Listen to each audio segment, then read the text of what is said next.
So, welcome everyone. My name is Judy Flattery. I'm currently the president of this organization.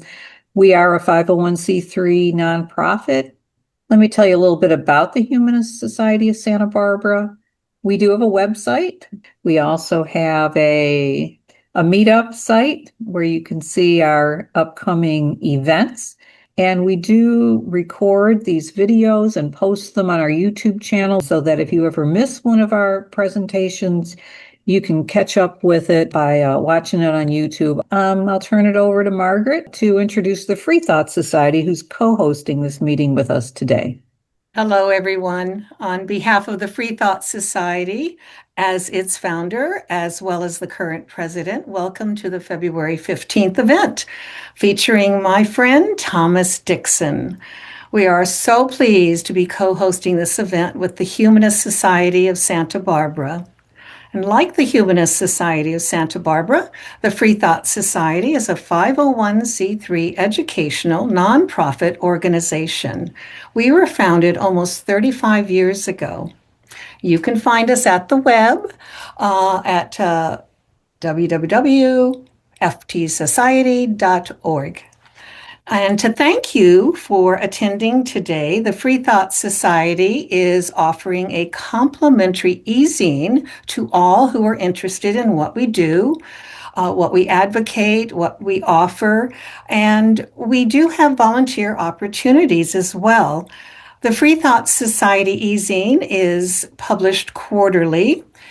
And we love to publish journey stories and other free thought and or humanist related articles. So if you are a writer, please know that we would like to include your voice in a future publication. And thanks again for attending today. Now I'm going to share the introduction of Thomas Dixon with Judy Flattery. Yes, thank you. So Thomas Dixon is the author of a memoir on how he nearly died, then switched to living a life using digital memory strategies. He's an author of a book which is titled, "I'm Sorry, That's Awesome, Inventing a Solution for Memory Loss." He's the inventor of ME.mory, which is a digital memory mobile application service. The story about that is that near the end of 2010, Thomas was out for a run near his parents' house when he was struck by a car and injured very severely. Since that day, his memory hasn't been the same. In particular, his episodic memory, specific autobiographical details like where he was, who he met, what he ate, and the like, has been compromised by this traumatic brain injury that he sustained that November afternoon. Since inventing ME.mory, Thomas speaks and writes on the role of technology's benefits for faulty episodic memory. His memory difficulty has not slowed him down. In his personal life, he enjoys spending New Year's Eve in a new country every year, traveling the world and learning along the way, paying attention particularly to things that he thought that were true but turned out to be false. While living in his native city of Philadelphia, he continues to explore the intersections of culture and memory. And aside from making time to learn more about the world, he taught ESL in South Korea, even returning to visit his middle school in Seoul a decade later for a visit, while also meeting several of his former students during that trip. I first heard of Thomas on a television show, The Doctors, and I was so impressed with his rational and creative thinking, as well as the way he went about problem solving to overcome his memory difficulties. During his interview on The Doctors, he disclosed that he lived in Philadelphia. I immediately contacted Thomas to compliment him about his journey and his problem-solving techniques. We became fast friends. Since then, his writings has appeared in a wide variety of publications, including the American Humanist Association's magazine, The Humanist, and the Journal of American Mensa. Thomas has also written pieces for Global Vantage and the Association of School Psychologists of Pennsylvania, the Pennsylvania Psychological Association, and many, many others. He has presented and or taught at institutions including the Epilepsy Foundation of Eastern Pennsylvania, Temple University, Pennsylvania Council on Brain Injury, Penn Museum, and the Geographical Society of Philadelphia. Media pieces about his life have appeared through a variety of groups, including American Mensa, No Barriers, BuzzFeed, The Pulse, Newsworks, and DirecTV. As a world traveler, he has been to over 20 countries and looks forward to setting foot in many more. Welcome, Thomas. It's so nice to see you. Wow, what a thoughtful and thorough introduction. Thank you. I'm even a little nervous to meet myself in this context. I really appreciate that. But thank you. Thank you, Margaret. Of everyone, thank you for coming to my talk. Margaret, wow, mentioning the doctors. That show is not even on TV anymore. I would like be surprised about that. So, yes, everyone, thank you for coming to my talk. I wanted to focus on this topic of how Valentine's Day became secular for a variety of reasons, as we know that holidays are not static. We know that they will certainly change over time and have changed over time, and I'll be getting into that throughout my talk. I we mentioned about my New Year's Eve trips, and that's actually what my next book will be about. And I have given talks related to that, such as at the Penn Museum. I'm going to share with you all a link at the end of this talk that did a great job of WHYY combining my two stories, the memory compartment era part and the international travel part. It's one of my favorite media pieces. How Valentine's Day became secular. So, I think this is kind of a gimme, but what's my favorite holiday? Everybody? New Year's Next. Eve. Yes. Given that introduction, I did not think it would. Next slide, please. Yes, New Year's Eve. Congratulations. I was not drinking at that time. I swear, I do not encourage underage drinking. I am holding my dad's beer at whatever age I am at that time, I promise you. And that photo to the next to it, the slide, is when I was in the Burj Khalifa. I was celebrating New Year's Eve in Dubai. I happened to be there the year that they celebrated the world record for fireworks. I just happened to grab everybody there, and I said, I traveled the world for New Year's, come on. Everybody just joined me for what I think is one of my best photos from these international trips. I even have a tourist t-shirt on. As you can see, it's an illustration of a camera. I thought that was just a pretty cute coincidence as well. So, getting into it, just what was Valentine's Day back in the day? Well, how far back are we talking about? Really, there's just not much conclusive proof as to what Valentine's Day was or had been. It's just uncertain. There are at least 50 stories of different saints named Valentine. And all we know really is that the conclusion. It's currently a $25 billion industry. The Valentine's Day celebrations, the cards, the gifts, all of that. Celebrated by over 50 countries worldwide. What holiday am I referring to if I say the one that was before Valentine's Day? Any guesses? What it used to be? Well, the Lupercalia. holiday, correct, Lupercalia. That Oh, is what the holiday used to be. Lupercalia, a Roman festival we see going back to the 600s BCE, actually, and held on around February 15th. The focus being on fertility and spring.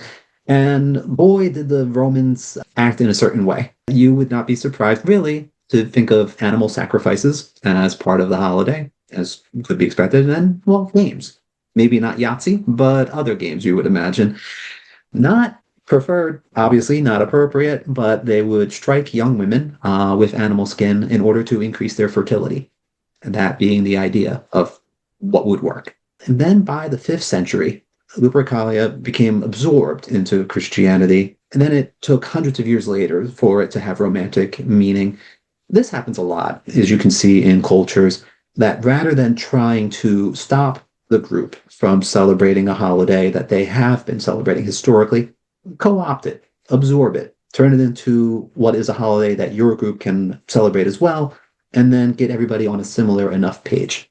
So Lupercalia becoming what romantic meanings and Valentine's Day ultimately became. So what about the romance part here? Is this a holiday for the birds? I mention that because Chaucer, Geoffrey Chaucer, had a poem or story called The Parliament of Fowls, in which 3 male eagles had made their case for one single female eagle, yet she chooses none of them. Great. And that females being enabled enough to say no to any male. And I thought that was an amusing contribution, actually, for Valentine's Day, given how we expect the pairing up or partnering up. And an interesting and amusing contribution for what ended up not being the case. Now, as I was saying before, we cover a wide time, and we're looking here at roughly the 1340s to the 1400s for the release of this book, is my understanding. Now, here's one I don't think everyone knows. What is the earliest year of the first known Valentine's Day card? Any guesses? 1415. All right, we got a 1415. Anybody else? 1212. We got a 1212. Okay. A or D? Anybody else? We got B, we got C. All right. Seems like we got a range of answers. It is 1415. So clearly, it's been around for a long time, long before the quote unquote industry of Valentine's cards manifested. So, letters to our lovers, that idea. And we see here a couple of aspects. Now, the earliest known Valentine was considered to be a poem from 1415 by Charles L'Orleans during his imprisonment, sent to his wife. We see here Valentine's cards began looking at the 18th century, notes and gifts, all that around that time. And then it eventually became a popular tradition in the US in the 1840s, we're seeing. So how much of a change over time, as we would expect, that it just grew and grew? It is the second largest card sending holiday behind, any guesses? Christmas. Yes.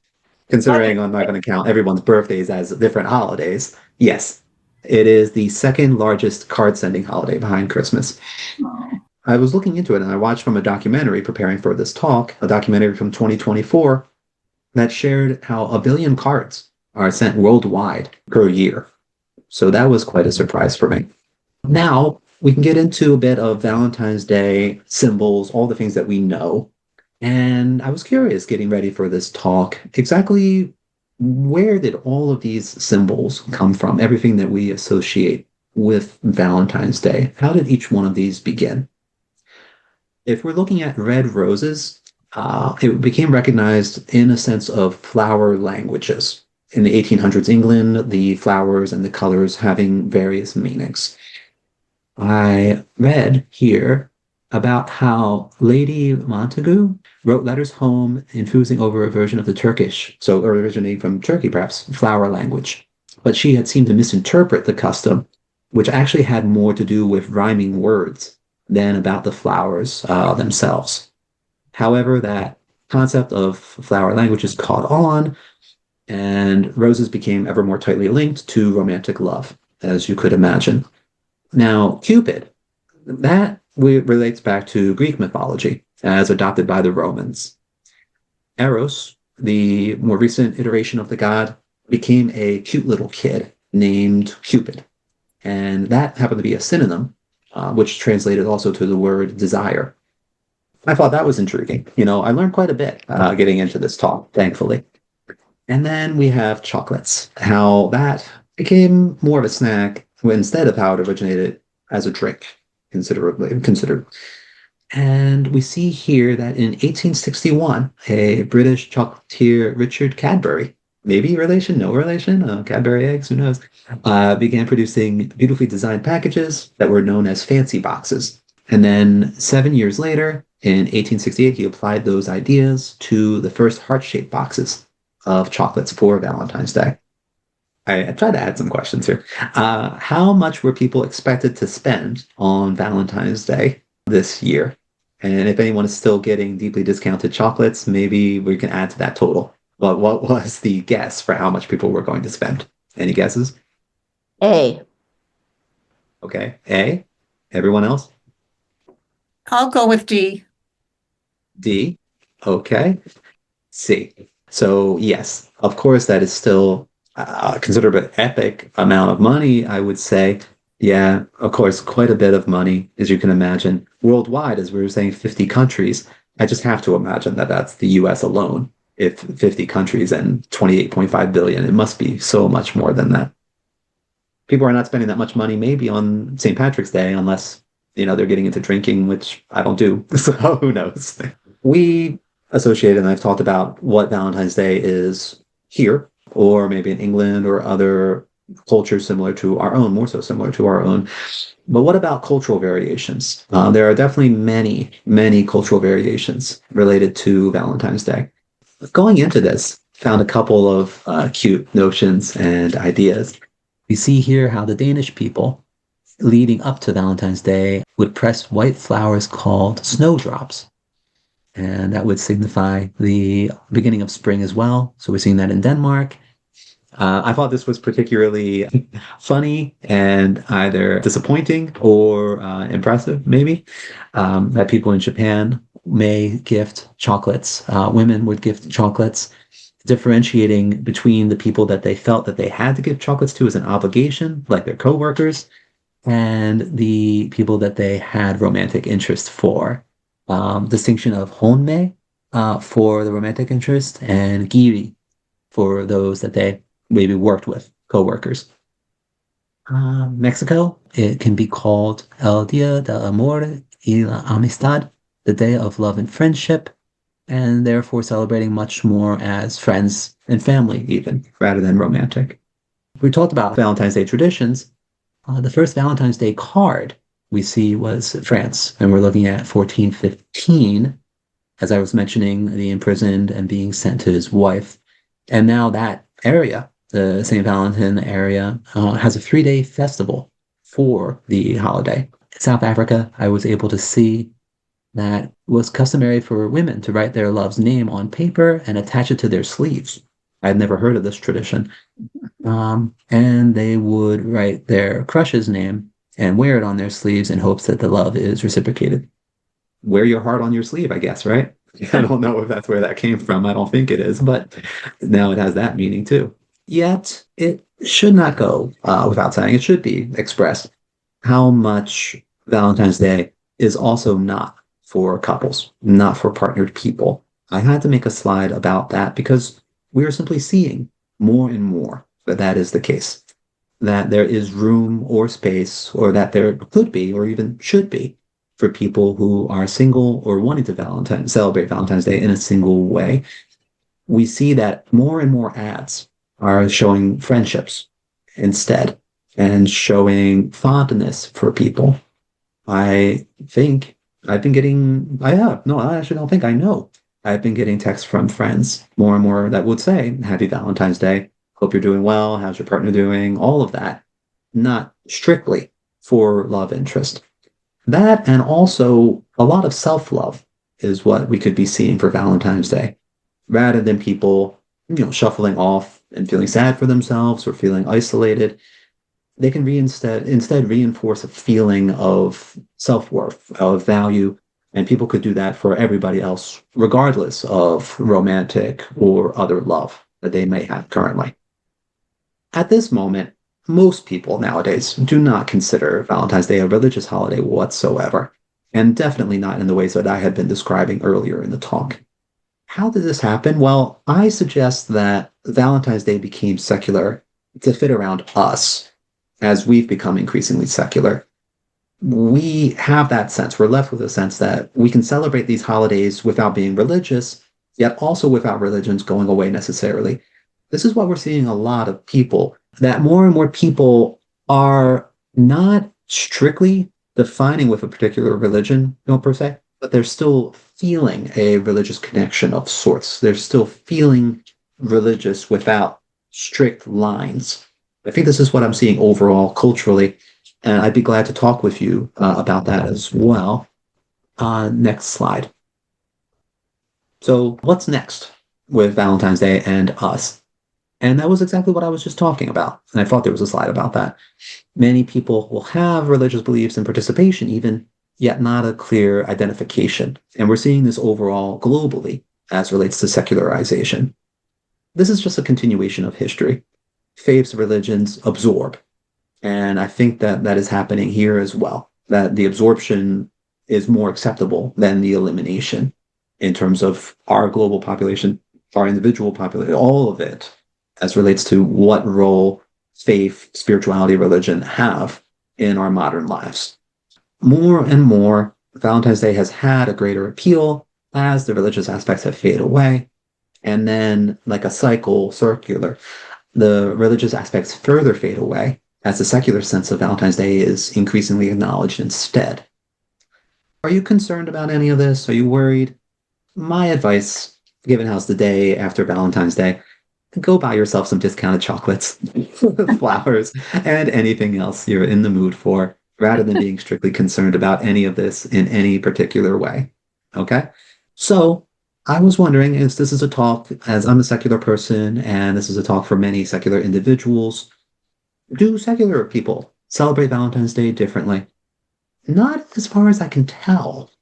I'm like, when I'm talking with friends, religious or not, there seems to be no clear distinction in that also religion doesn't seem to be particularly linked with Valentine's Day anyhow. I'd be glad, as we're talking now, to know what you think the connection might be between secularism and Valentine's Day, if there is or is not any. Thank you. I really appreciate you joining me for this talk today. Yeah, thank you. Thank you for sharing your thoughts with us. Does anybody have any comments or questions?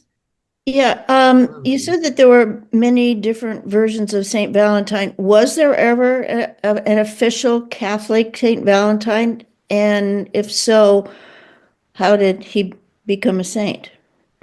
That's one of the senses that I had when I was searching for this.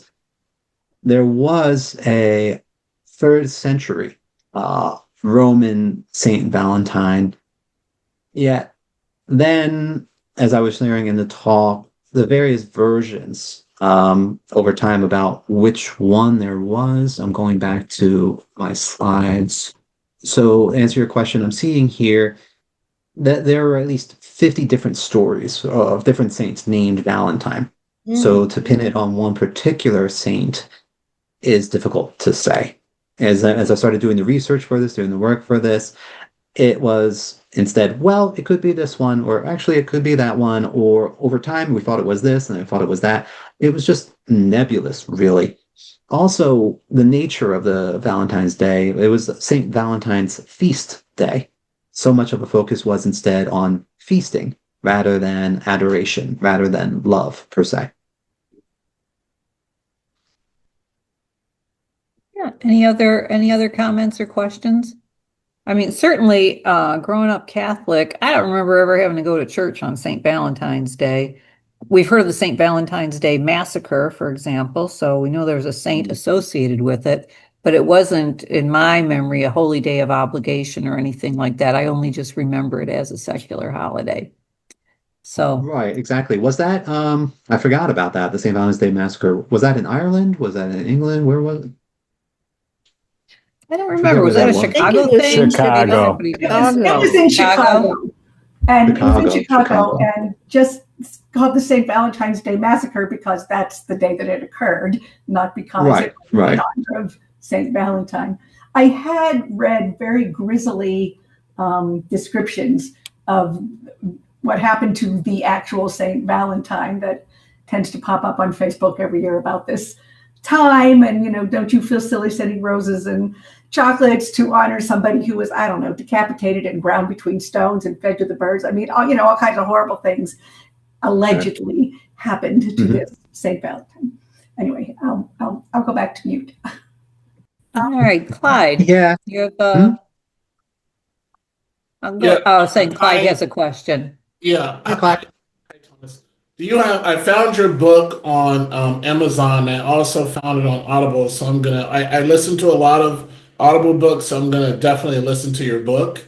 But my question is, do you have like a website or a link tree or a podcast or something like that so we can follow your work? Well, thank you for asking me that. And yes, thank you for finding my book. I'll express a little bit about my book after I answer your question. I just suggest to people that they Google Thomas Dixon memory because the wide range of media appearances and pieces will come up. I feel it's a little maybe pompous or silly than that they call it fan pages on Facebook, that you can have fan pages. And there is one, Thomas Anthony Dixon Jr. There's also one for ME.mory.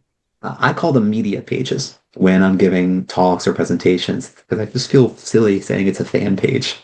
So that is available on Facebook as well, Thomas Anthony Dixon Jr.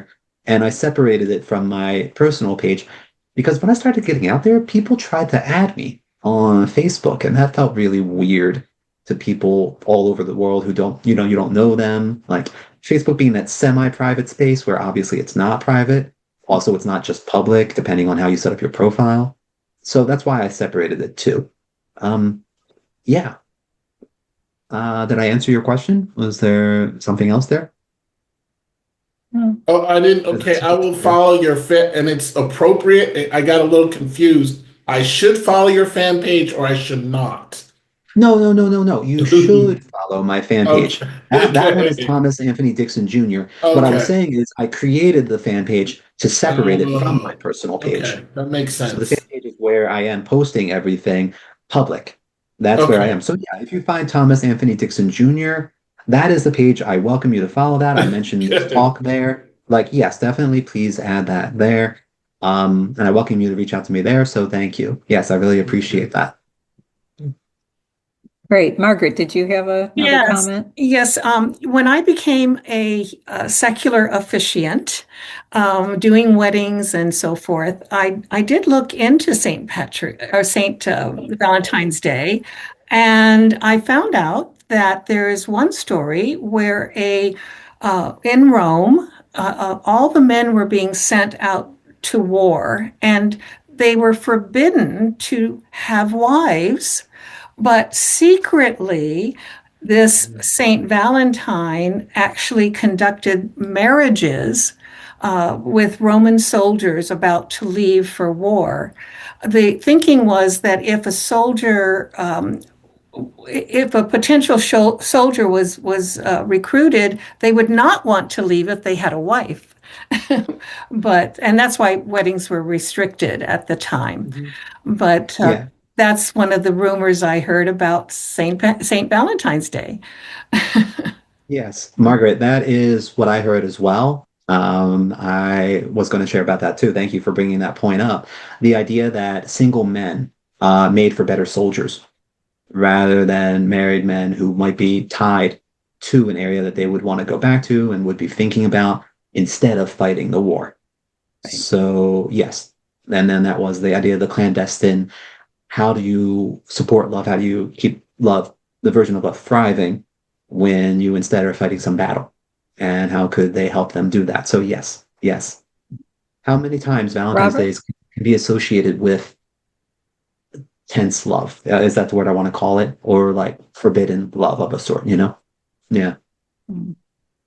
Robert, do you have a comment or question? Yeah, I mean, maybe you kind of already answered it, but it was just the title was how it became secular, but I'm still not clear. Was it ever religious? Yes, in that I'm going back to share about that. Well, it was a Yes. Catholic, And that it wasn't it a Catholic priest who was doing that in the Roman times?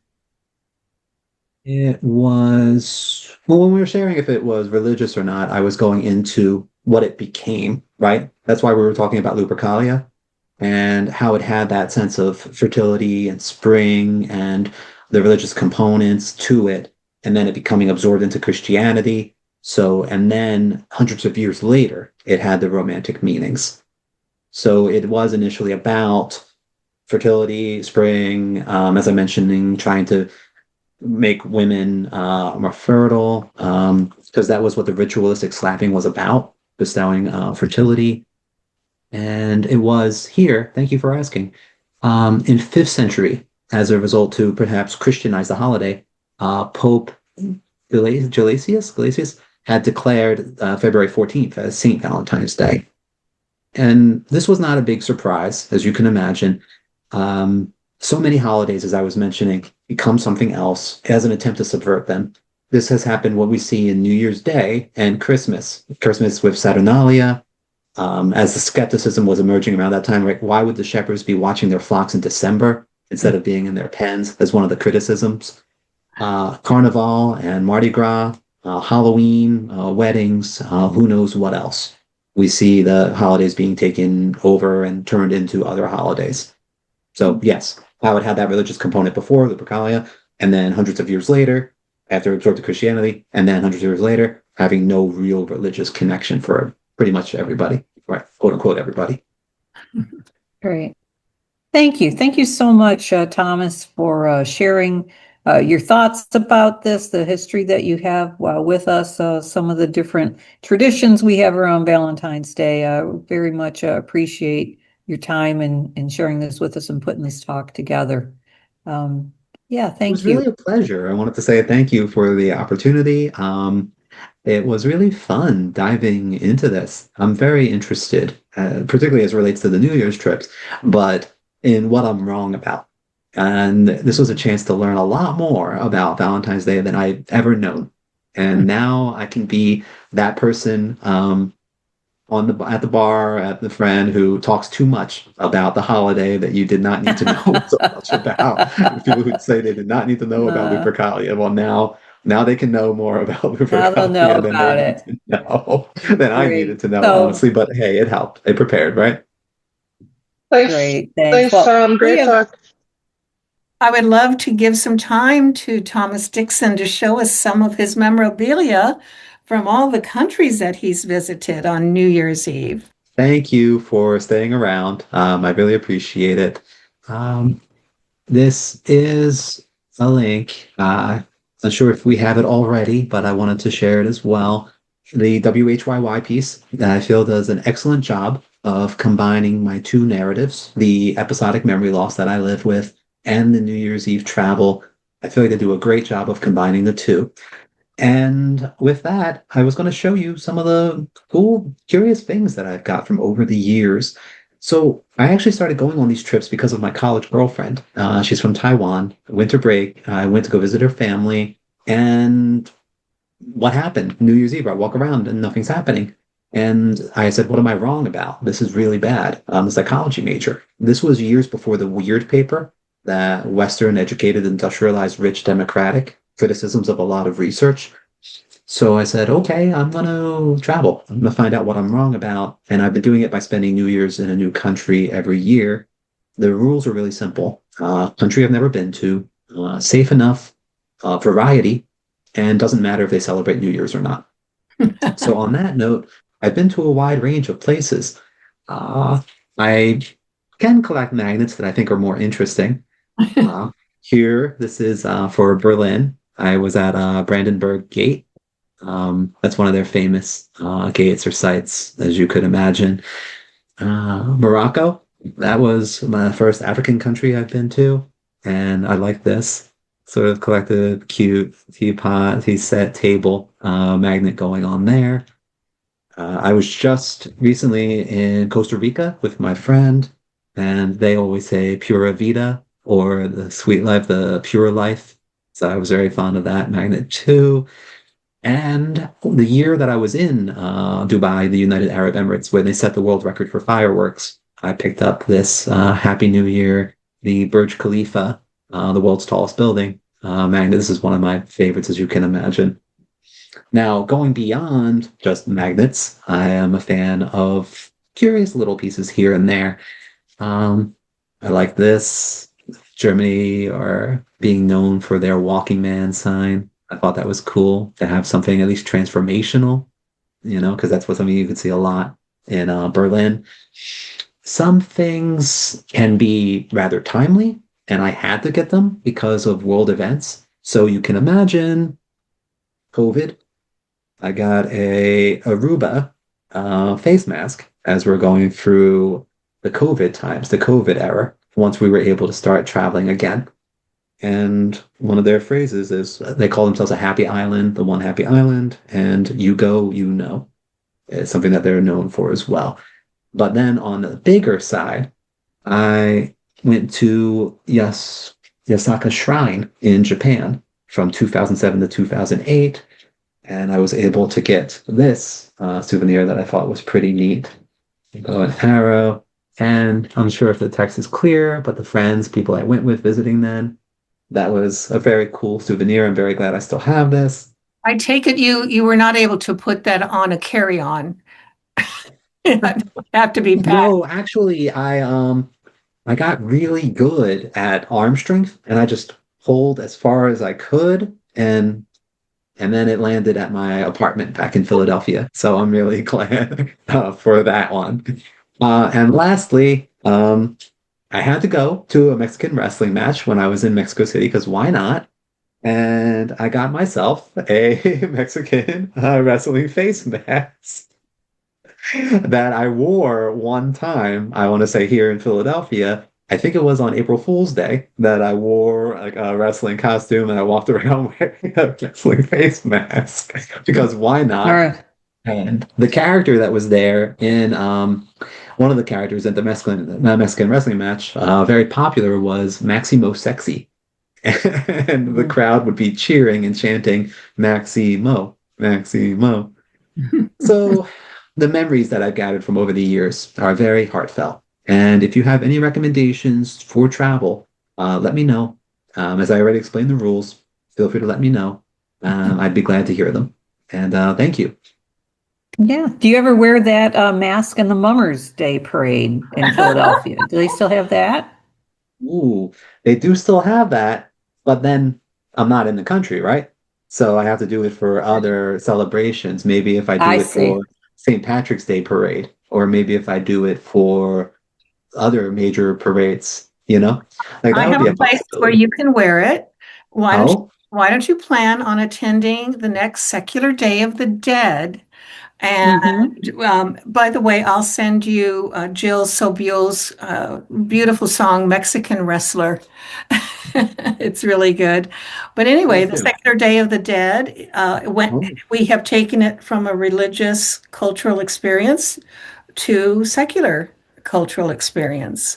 And we've done a really good job with that since 2013. So you're welcome to come and that's what enjoy that. November 1st, right? It's the day after Halloween. It's either November 1st or November 2nd, depending on our getting our entertainers and getting all the people involved. But either date works out for its Secular Day of the Dead. Ooh, Margaret, if you make a note about that, please do. And it'll be a welcome surprise to reach out to me, and you should say, you should wear your Mexican wrestling mask, and I'll be pretty surprised. And I'll be like, oh, okay, wow. And that actor that we showed a picture of, John Huertas, he always opens our online events. And we're talking about him going to Dragon Con and explaining the significance of a Secular Day of the Dead at Dragon Con. So that'll be fun. One other question I had, if you're willing to talk about, is can you talk about this memory the way that you yeah. situation? Right. So my whole situation. I know it's off topic, but it just intrigues me. In your introduction, it intrigues me. How do you do absolutely. So I ended up writing my book. I'm sorry, that's awesome. and it's available now.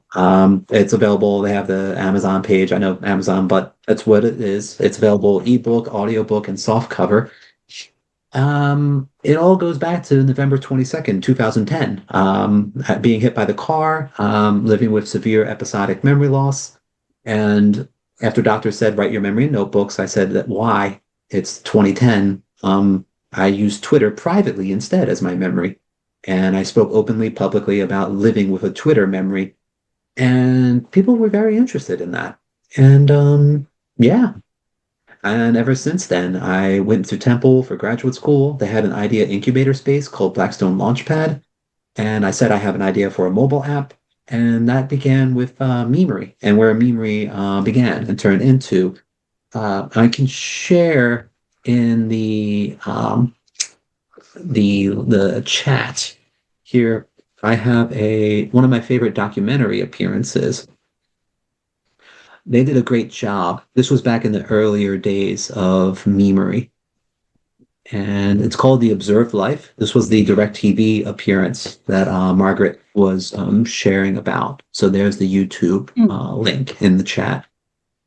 Yeah, we're continuing to push for ME.mory advancement. We had thousands of users before, but funding is always an issue. We always need funding opportunities. We have mentors, we have certain supports, but we need funding. We need to grow the application in that way. So if you know anyone who'd be interested in partnerships, who's interested in technology, please feel free to connect them with me. I'm already out there, obviously, publicly, as an individual with a brain injury. I'm very comfortable in that sense. So I'm glad to be a champion of memory causes, both for what I call want-based users, people without memory disabilities, and need-based users, people such as myself. Well, it must have gotten better, though, right? What's that? Your memory must have gotten better, or am I misunderstanding? There is a plateau of memory improvement. So doctors were saying to me, now this was back in 2010, my injury. So doctors were saying, your recovery, quote unquote, window is 6 months to 2 years. And after that, you're pretty much done. And yeah, my memory has been pretty much consistent, the same level for a long time now, for over a dozen years. It was back in 2010. So yeah. And then I tell people, so what? The title of my book is I'm Sorry, That's Awesome, for that very reason. You tell people you have severe memory disabilities, they will always say, I'm sorry. You tell people that you use a digital memory, they always say, that's awesome. And I hear it within seconds. So I thought, what a great title to play with those expectations. And people would ask, why that title, I tell people it doesn't even matter that I have severe episodic memory loss, which is kind of strange, right? Nowadays, it doesn't really matter. I have lived alone. I travel alone internationally. I earned my master's degree entirely after my injury. I got friends to show up for this talk today. Thank you, my friends. And yeah, it's interesting, that I'm having a full life for various reasons, and that I continue to thrive, and I want to be an inspiration for others with memory concerns and without memory concerns. Please enable yourself. Please feel enabled. And is this the app that you talked about, the ME.mory? A number of us, I won't know without naming names, are getting older and finding ourselves not remembering as much as we used to. Completely forgetting entire conversations and instances. Is this the kind of thing that could help anybody as they age who don't have a TBI? Yes, absolutely. That's why I was starting to share the populations that we see in terms of memory use, the want-based users, people who just simply want memory aid, memory assistance, and the need-based users, people with types of disabilities, conditions that severely impact memory, that need tools, that need assistance, myself included. So yeah, and we're looking at funding ME.mory in a similar way as a result. To get into it just a little bit, like a freemium model, like we see with a lot of services. They have a paid version and a free version, because we could see ME.mory working out like that for people who need some assistance and who need deeper assistance, And maybe so I do see this as being for everybody. Maybe even get it covered by insurance. It'll become so helpful.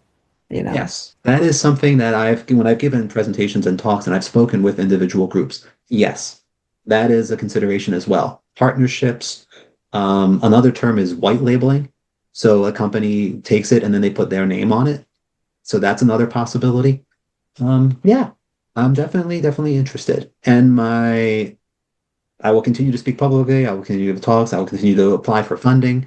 If you know everyone here, anyone that you might be interested in memory, please let me know. Great. Thank you again. Thanks, Tom, for speaking with us. Thanks, Margaret, for your partnership, and thanks to everyone for attending today. And we hope to see you all next month.